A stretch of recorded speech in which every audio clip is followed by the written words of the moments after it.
Hot desert में wind एक important geomorphic agent है इरोजन के लिए, जिससे हमें डेजर्ट एरिया में बहुत से इरोजनल लैंडफॉर्म्स देखने को मिलते हैं।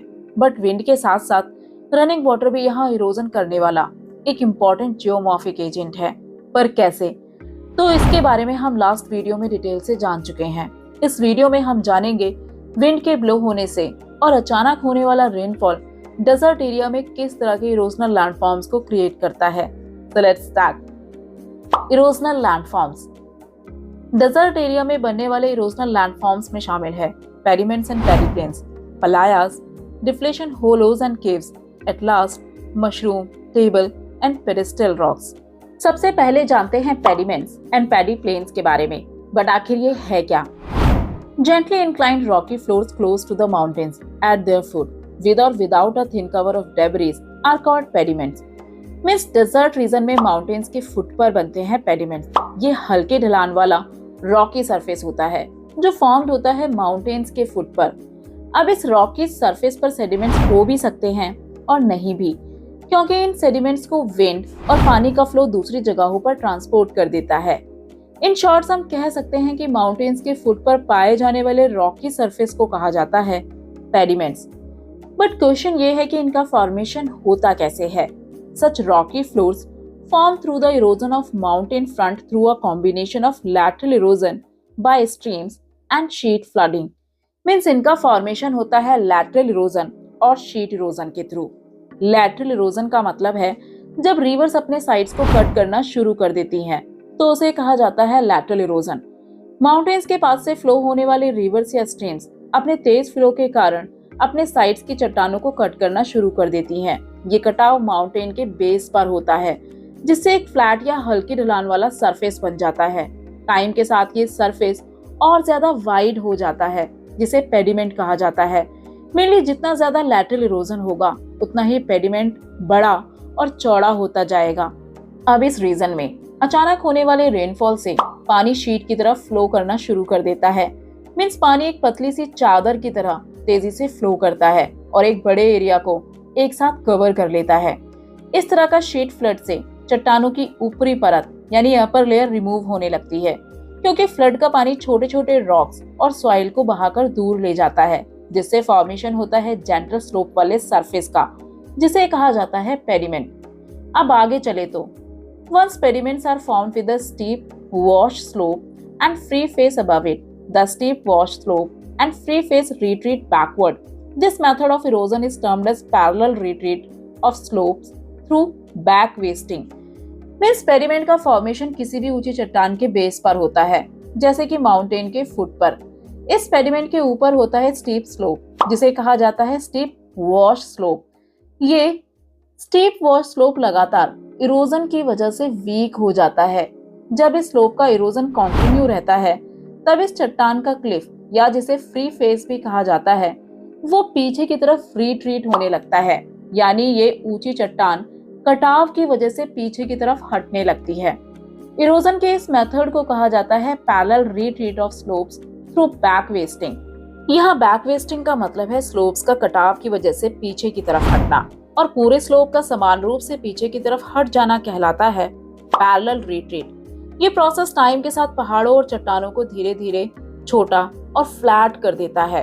So through parallel retreat of slope, the pediments extend backward at the expense of mountain front, and gradually the mountains get reduced, leaving an iceberg which is remnant of mountain.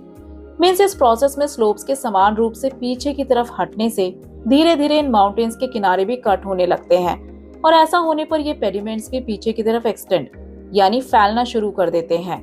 Time के साथ mountains के लगातार erosion की वजह से वो और छोटे होते जाते हैं और लास्ट में उनका केवल कुछ हिस्सा ही बचता है, और डेजर्ट एरिया में अकेली खड़ी इस तरह की रॉक को कहा जाता है आइजलबर्ग। और यही रीजन है कि डेजर्ट एरिया में ऊंचे ऊंचे माउंटेन्स लगातार इरोजन की वजह से फ्लैट हो जाते हैं, जिससे एंड में केवल एक फ्लैट लैंड देखने को मिलता है, और इरोजन के बाद बने इसी फ्लैट लैंड को कहा जाता है पैडी प्लेन्स।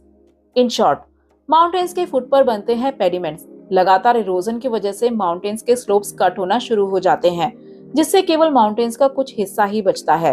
डेजर्ट में अकेली खड़ी माउंटेन के हिस्से को कहा जाता है आइजलबर्ग, और जब ये हिस्सा भी पूरी तरह इरोड हो जाता है तो माउंटेन्स के इरोजन के बाद बने उस फ्लैट लैंड को कहा जाता है पैडी प्लेन्स। अब पेडिमेंट्स और पैडी प्लेन्स के बाद चलते हैं दूसरे इरोजनल लैंडफॉर्म पर, जो है playas. Plains are by far the most prominent landforms in the desert. Means desert region में प्लेन्स एक प्रोमिनेंट लैंडफॉर्म है। अब इन प्लेन्स में कुछ ड्राई लेक्स बनते हैं जिन्हें पलायास कहा जाता है। पर कैसे? In basins with mountains and hills around and along, the drainage is toward the center of the basin, and due to gradual deposition of sediments from basin margins, a nearly level plain forms at the center of the basin. Means अगर किसी area के चारों तरफ mountains या hills होते हैं तो ऐसे में इन माउंटेन्स पर से वाटर और सॉइल का फ्लो उस एरिया के बीच में होता है, जिसे बेसिन कहा जाता है।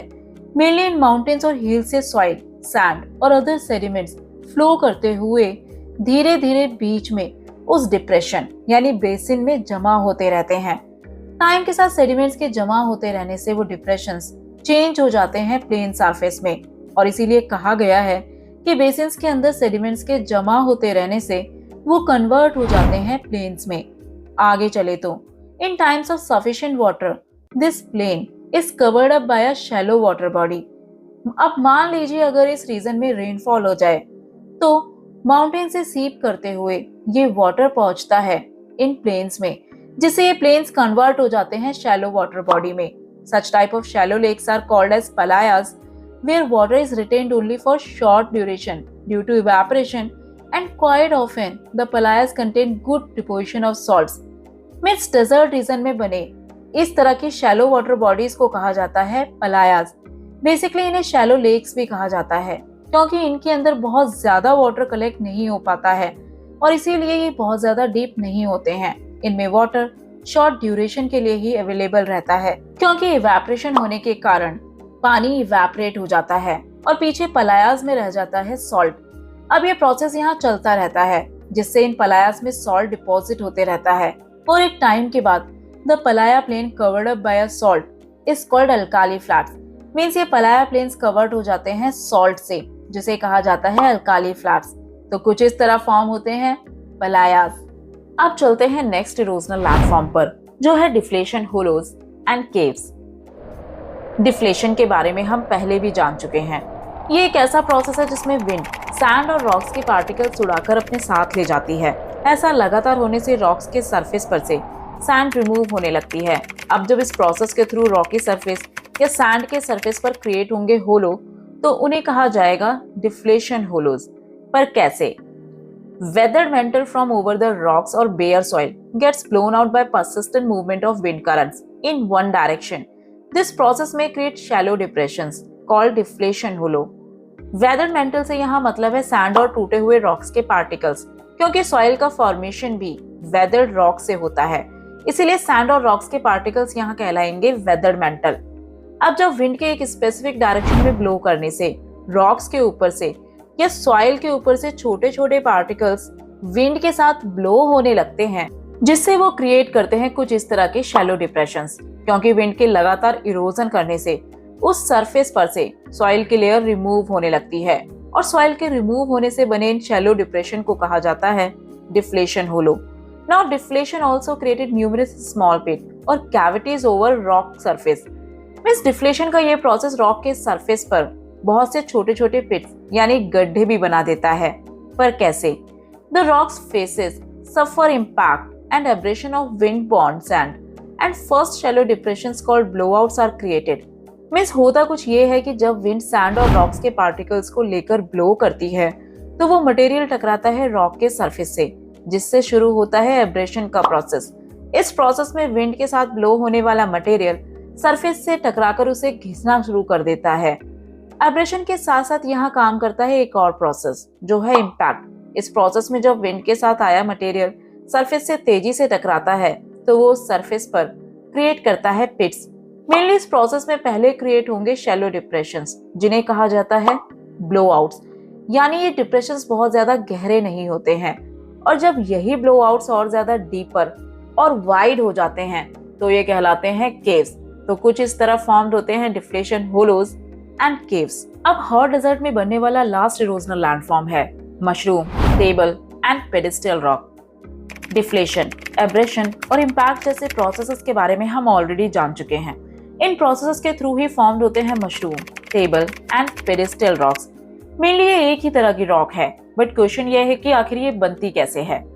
Many rock outcrop in the desert easily susceptible to wind deflation and abrasion are worn out quickly, leaving some remnant of resistant rocks polished beautifully in the shape of mushroom with a cylinder stalk and a broad and rounded pear-shaped cap above.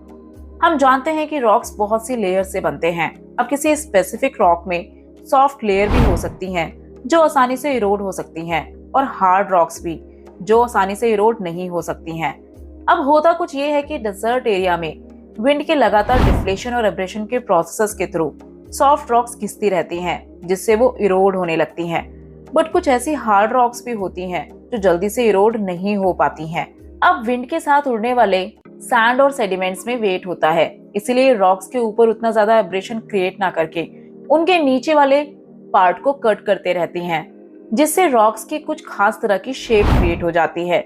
Mainly rocks के नीचे वाला हिस्सा काफी पतला हो जाता है, जबकि ऊपर वाला पार्ट ब्रॉड और राउंडेड रहता है। रॉक्स का ये शेप मशरूम की तरह दिखाई देने लगता है, और इसीलिए डेजर्ट एरिया में बनने वाली इस तरह की रॉक्स को कहा जाता है मशरूम रॉक्स।